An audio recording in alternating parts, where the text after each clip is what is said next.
देवेंद्र फडणवीस ने कहा, आज मैंने प्रसाद लाड दुर्गा पंडाल का दौरा किया, जिसे प्रसाद लाड ने बहुत अच्छी तरह से व्यवस्थित किया है। उन्होंने मराठवाड़ा बाढ़ के लिए अपने एनजीओ से धन भी दान दिया और हम किसानों के लिए काम करने के और इसे कठिन परिस्थितियों में उनका समर्थन करने के लिए प्रतिबद्ध है।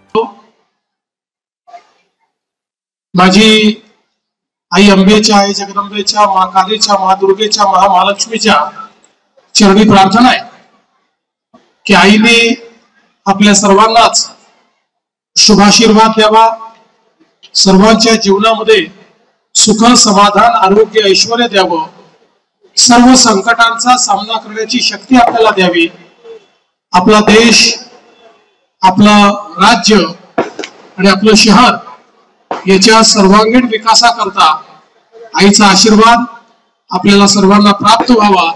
अशा प्रकारची आईच्या चरणी प्रार्थना करतो। आणि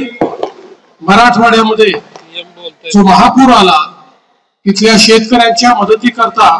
प्रसाद लाडजींनी आणि आशाताई मराठेंनी